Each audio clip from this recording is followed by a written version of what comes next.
One wrong step at this stage can ruin an entire flowering season for your orchid.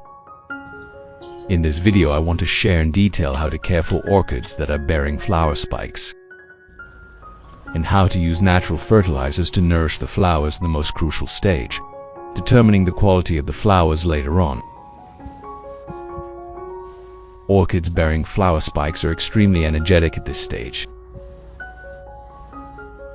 Almost all of their nutrients are concentrated in the flower spikes, producing large, thick-petaled flowers with rich, vibrant colors and lasting blooms. If we don't care for them properly, the plant will weaken very quickly. The leaves will start to dull, the stem will shrivel, and then the leaves will gradually fall off. It's not that the plant is weak, but rather that there aren't enough nutrients to nourish both the flowers and the stem and leaves.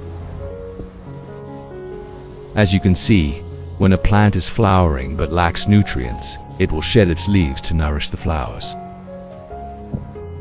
Therefore, to have beautiful flowers while keeping the plant healthy, proper nutrient supplementation is essential. Before fertilizing, I tidy up the plant to make it neat and clean. I cut off all damaged, dry, and rotten roots. These parts are no longer valuable for nourishing the plant. After careful observation, I proceeded to trim all the damaged roots. These roots are no longer able to absorb nutrients, and leaving them would only weaken the plant further. Do you see this old flower stalk? It's completely dry. The same goes for damaged, dry flower stalks. Leaving them only provides a breeding ground for bacteria and mold, which is very dangerous for the plant. Next, I removed all the old leaf sheaths that were tightly wrapped around the stem. If left for too long, these sheaths will retain moisture and dirt, fostering fungi and bacteria, slowing the orchid's recovery and even causing the tips to rot. Caring for orchids isn't just about watering, it's about knowing when to prune and how to nurture them properly. I started adding shredded pine bark to the base of the orchid. This type of shredded pine bark has the advantage of being airy but still retaining moisture, while preventing the roots from drying out suddenly and allowing them to breathe.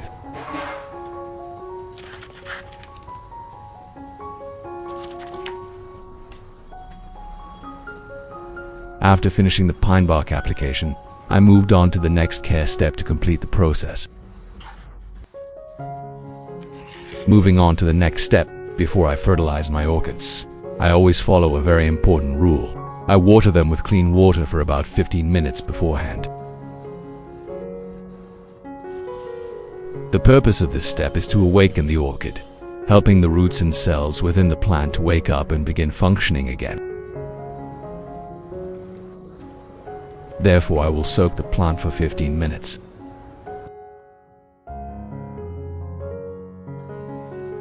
After watering the plant for 15 minutes to awaken it, I will take the orchid out and begin mixing the fertilizer to care for it. Next, I'll prepare the ingredients for nourishing the orchid, something very familiar but extremely effective: garlic. Garlic has strong antibacterial and antifungal properties, and it also repels insects and stimulates better orchid growth.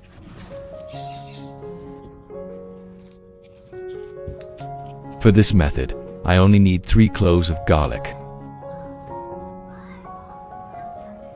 I peel off the outer skin, keeping only the inner core. This is where many valuable active ingredients and nutrients are found.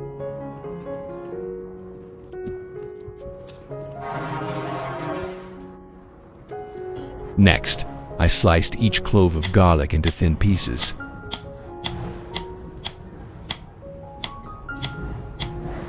Doing so helps to extract the nutrients from the garlic more quickly and evenly.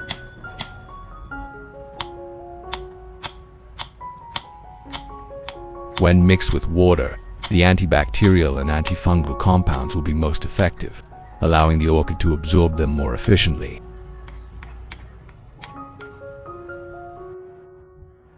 Next, I took a clean container and put all the chopped garlic inside.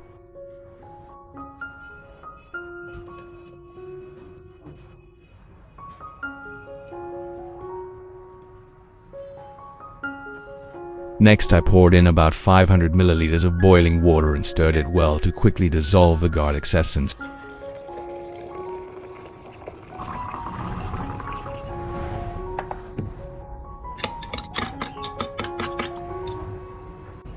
Then, I covered it tightly and let it sit for an hour.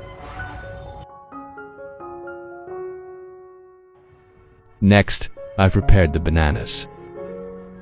Bananas are very nutritious, especially rich in potassium, phosphorus, and vitamins, which help orchids recover quickly, strengthen their roots, and produce flowers very well.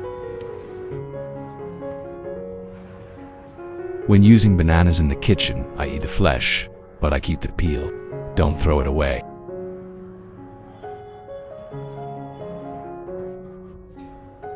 Next, I took a clean knife and peeled the banana.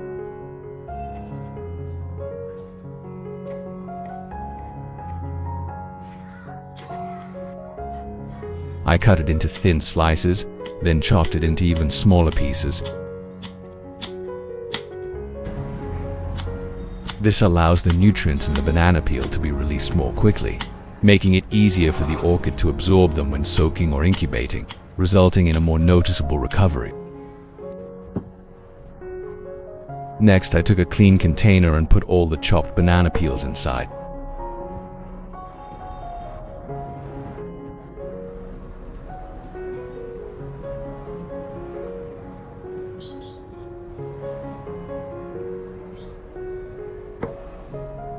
Next, I added about 500 milliliters of boiling water.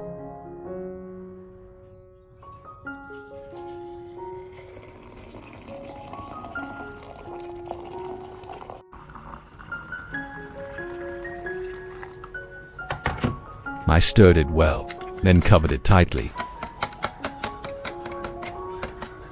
After that, I left it like that for a day.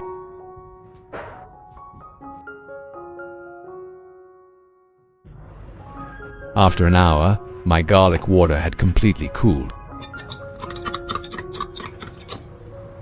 At this point, I proceeded to filter it, discarding all the garlic pulp, keeping only the pure liquid.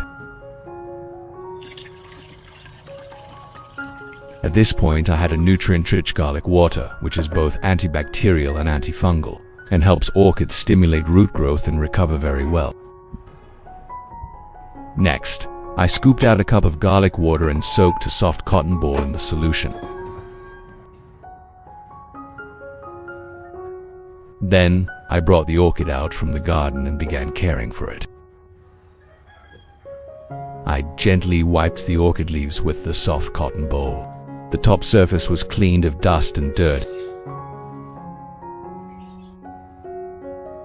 The underside was cleaned of mold and mildew that often reside there.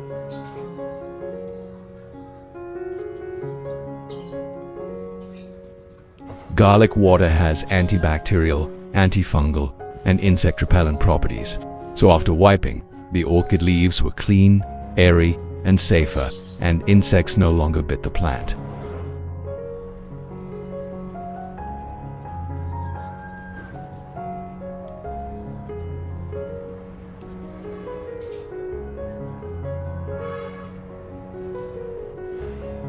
Not only the leaves, I also carefully wiped the flower stalks and stems.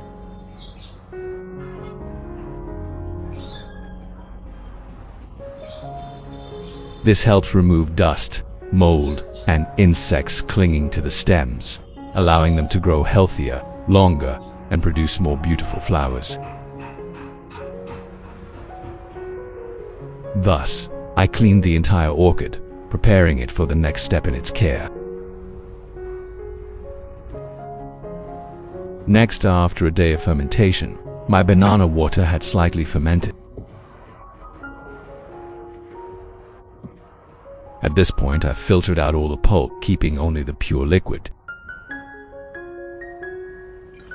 Next, I mixed the filtered banana water with the garlic water I had prepared earlier.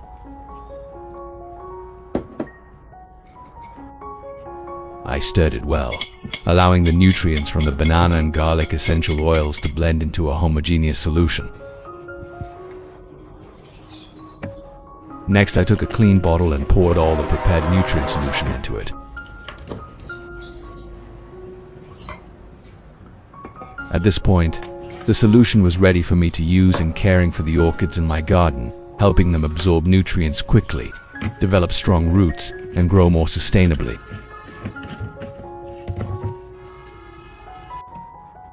Next, I proceeded to water and spray the orchids directly. I sprayed evenly on the leaves to wash away dirt and on the underside, helping the stomata open so the plant could absorb nutrients better. This solution combines bananas rich in vitamins, minerals, potassium, and phosphorus, helping the orchid grow strong, with thick stems and healthy roots. I also sprayed the flower stalks thoroughly to repel insects, preventing them from invading and sucking sap. And garlic, which has antibacterial and antifungal properties, stimulating stable and sustained growth. After spraying, I moved the plants to the garden, continuing to care for them in a well-ventilated environment with gentle light, so the orchids could grow healthily and produce beautiful flowers. Next, I started watering the orchids in the garden.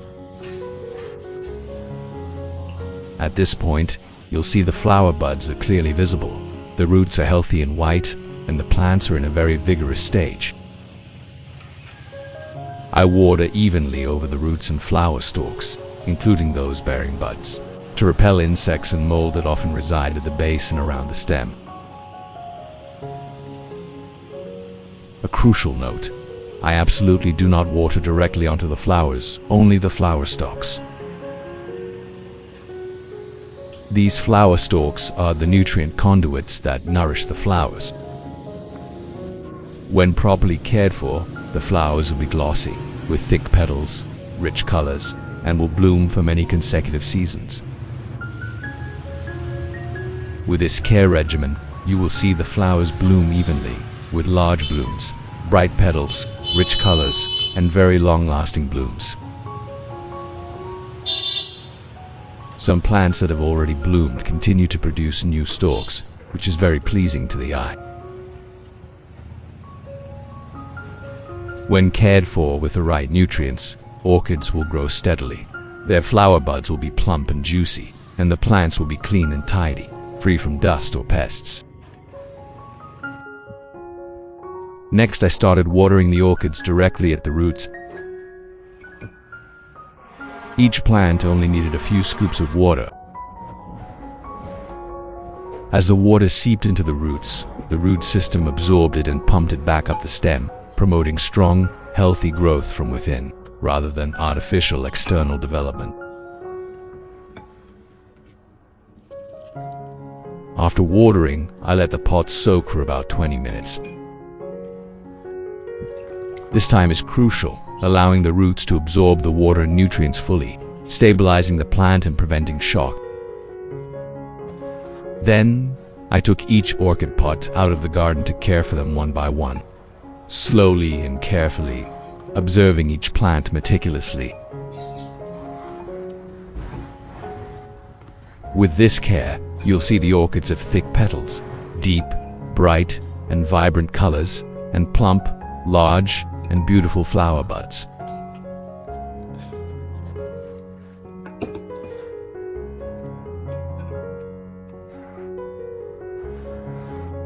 Just looking at the buds tells you the plant is truly healthy.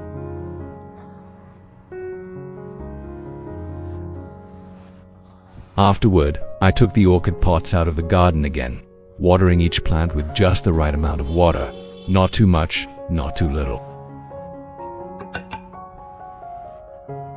The goal is to improve photosynthesis, resulting in greener, thicker, and shinier leaves, and a stronger, more stable stem. Finally, I soaked the pot for another 20 minutes, then placed the plant in a cool, airy location. With consistent care following these steps, the orchid will reward you with a beautiful, long-lasting bloom that is well worth enjoying.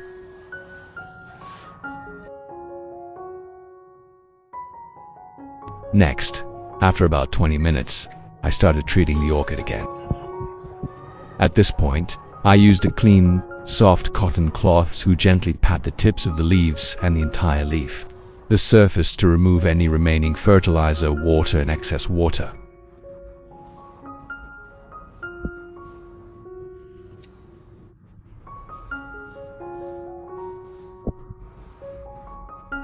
This step is crucial because if water remains on the leaves for too long, the high humidity will create conditions for mold to develop, especially in the leaf crevices and on young shoots.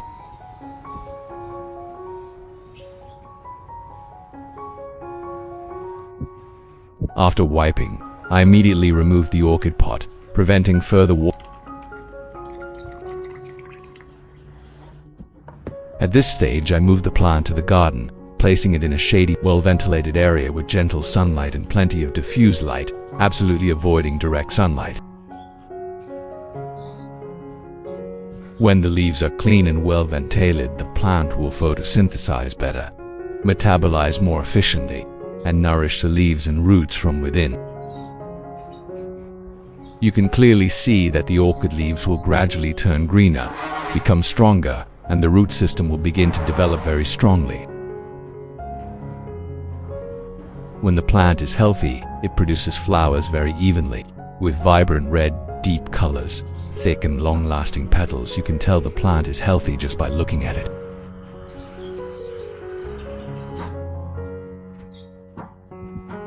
Afterward, I continue to place the plant in a shady, well-ventilated location with more light, but still protected from direct sunlight. You can clearly see the plants I cared for before. Green leaves, fewer pests and diseases, and minimal insect damage, even though they were previously bitten. Now, even fruit flies, bees, and spiders don't dare come near, and the plant continues to produce new flower stalks after flowering. Therefore, I can confidently say that caring for orchids this way is highly effective. Abundant flowers, beautiful petals, vibrant colors, long-lasting blooms, and a healthy plant from root to tip. That's the true value this method brings to orchid growers.